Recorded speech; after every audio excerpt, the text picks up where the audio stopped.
what? I don't think so. This one here is not going on insulin. I'm sorry. I can't do that. There's no way.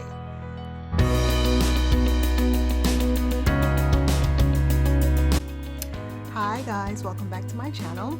I hope everyone is living their best. I am Natasha Charmaine. Welcome to my pregnancy journey. Today I want to do a follow-up video on the gestational diabetes. I put up a video the other day regarding how to check your blood sugar on the AccuCheck device, and today I just kind of want to do a follow-up video to that. So basically I found out that I have gestational diabetes due to the pregnancy, and so I am now having to take my blood sugar on a daily basis to make sure that my sugar levels are decent. And you know, this all works into making sure that your baby doesn't become ill, it doesn't become too big at birth, or that your baby could possibly die. So it's very important for me at this stage that I am checking my sugar levels and making sure that they're below what they're supposed to be. Initially it started with just going to the lab and taking the test where you drink this sugary drink, and basically an hour later they test your blood to see where your levels are. So I found out that they thought my levels weren't where they should be, and so they sent me in to the lab again to take what was called like a 3-hour lab test. So basically I would drink the sugary drink. They had two flavors. They had fruit punch and they had orange. And after you drink that, and within the 5-minute time period that they give you to drink it, an hour later they test your blood.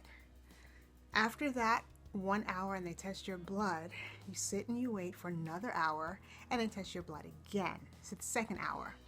And then after that hour you go back in again for a third hour, and then they test your blood again. So you're there for 3 hours and they're testing your blood 3 times just to make sure that the numbers are what they're looking for. So basically I spent my time at the lab just sitting and reading and watching videos and taking naps during the 3 hours that I was there.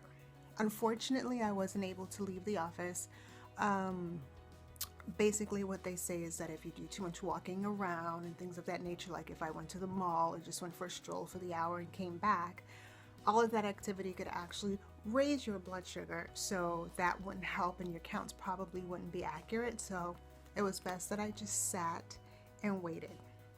So after my results came back after the 3 hours, I found out that I have the gestational diabetes, and so I needed to start checking my sugar levels on a device called AccuCheck. Check out my latest video that I have on that. I'll link it below so that you can see how that whole thing works. But anyway, I've been checking my levels for the past, I'd say about 2, maybe 3 weeks. And so I've gone back to my doctor's office, and during checking my levels, I was told that I needed to record every meal that I have and all of my blood sugar levels for each meal that I have during the day. So I would do this for like 2 to 3 weeks. So I've done all of that, and I had the follow-up appointment with my doctor, and in having the follow-up appointment, I was told that my levels still aren't what they're supposed to be.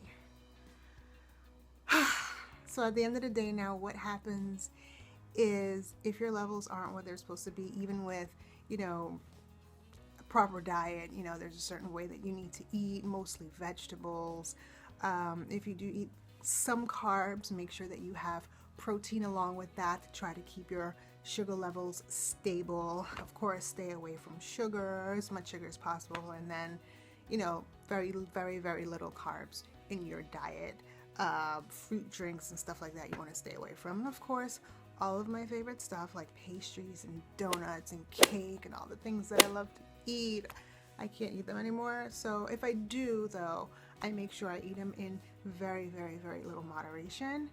So with that said, I went back to the doctor's office. My levels aren't what they're supposed to be. So I'm at the point now where I have to take medication. So unfair, so unfair. Which is in the tablet form, and it's a medicine that I have to take like every night before I go to bed. So not only am I testing my blood sugar on the AccuCheck device, so I'm pricking myself every day, but I'm also taking medication at night before I go to bed. Now, I have to monitor this for the next week or 2 weeks before I go back to my doctor's office again and have another follow-up appointment. So now the worst that can happen is, let's say that the medication that I'm taking isn't working. There's a possibility that they may have to put me on insulin. What? I don't think so. This one here is not going on insulin. I'm sorry.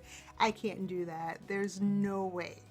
So, from here going forward, everything that I eat, I'm just really trying to do my best so that I won't have to turn to the needle, so to speak. And hopefully I can get through the rest of this pregnancy with just AccuCheck and the medication at this point. So for those of you who have never had the gestational diabetes during pregnancy, this is what it's like. And for those of you who may encounter that you may be developing that, these are all of the things that can happen, and those are the stages that they would happen in. Leave me any comments below or questions below that you may have regarding the gestational diabetes. I just keep shaking my head because I'm kind of in disbelief, like I'm actually going through this, and it's like I've never been on medication in my life, and here I am now taking pills, popping pills, and just so again, leave me any questions below, and I thank you guys for watching this video.